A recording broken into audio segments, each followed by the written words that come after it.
Welcome to the Green Ring, and thanks for watching. This video is first in a series of intermission features between Die Walküre and Siegfried, during the channel's note-by-note analysis of Wagner's Der Ring des Nibelungen from first page to last. Please do leave a like and or add comment, even subscribe to the channel, any of these being so vital to the YouTube algorithm which keeps this one-of-a-kind enterprise afloat. The Green Ring introduces many syntactic innovations crowded among those traditional analysis has identified as leitmotifs or motifs. This commentary prefers to take Wagner at his word, who thought of his music's functionality as parallel to that of spoken and written language. Through the large web of themes which dominate all four works, a language has been created of which the world as yet knows nothing.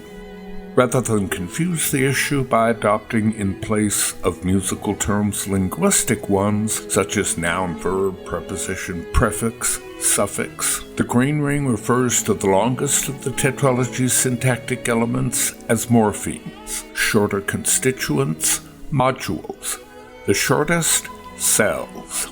Since no previous analysis has recognized these elements, and as they play so prominent a role in this exhaustive analysis, special attention is devoted to them at this midpoint, giving those who follow the arguments it presents a clearer grasp both as they move forward and when revisiting prior chapters. This video concentrates on the Meister's employment of what the Green Ring identifies as the Welt Erbe and later the Welt Triad. It solidifies its syntactic presence early in Das Rheingold Scene 1 as the embryonic ring morpheme's initial notes, to which Walküre sings Der Welt Erbe, a phrase Porter translates as the world's wealth, likely based on Wotan's Scene 2 comment, Macht und Schätze, schuf ohne Maß eine Reif. Albrecht goes on to exactly repeat Walküre's phrase. Thus, per Wagner's own treatise on how to build word-music associations, opera and drama, reinforces this syntactic association. It's soon underlined as Scene 2 begins with what's commonly identified as the Valhalla morpheme, characterizing Wotan's fortress where he consolidates his own vast power, its close evolution of the ring beginning with the Welt Erbe Triad. His encomium to his power base includes the module, as does the syntax around Freya's golden apples, which give the immortals eternal life, thus make possible their hegemony. When Wotan determines he must possess the ring, his vocal includes the module on the word redlich, after which Loge guides him towards stealing it, as he eliminates all other options accompanied by the orchestra's series of Welt Erbe Triads.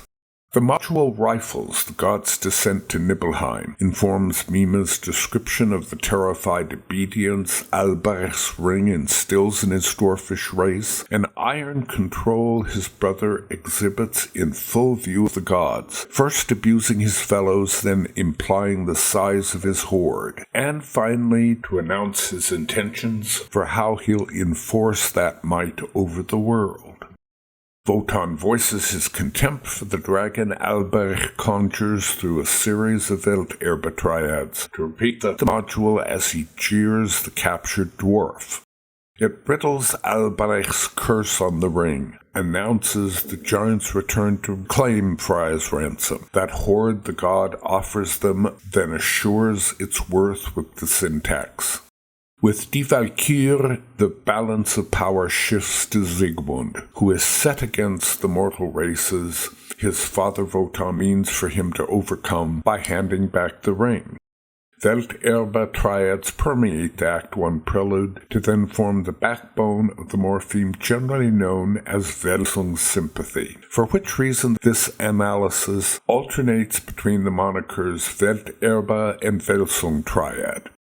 In effect, the god's demigod offspring becomes his means for seizing the world's treasure. in effect a racial solution which Hunding as its opposition then voices. The module goes on to inform Siegmund's appeal for a sword, then play a subtle role in the twins' robust love, Fricka's opposition to them, Wotan's reliance on his mortal heroes to shore up his powers, to at last rifle his accusations against Brünnhilde for frustrating that power, only to be reborn in his grandson Siegfried's horn call, who is the god's last hope for consolidating his grip over world power through racial means. This is as far as I'll examine instances of this module until moving forward to Siegfried and Götterdämmerung, where it continues to have a significant impact on the work's syntax. My hope is this short video gives you a more complete idea of what I believe are its associative ramifications. Thank you again so much for watching, and do please hit the like button, leave a comment, and if you found this worthwhile, subscribe for the rest of what will be an epic journey. Any and or all are so important to the YouTube algorithm. Oh, and a little donation to my Patreon account would be a huge help in completing this massive work.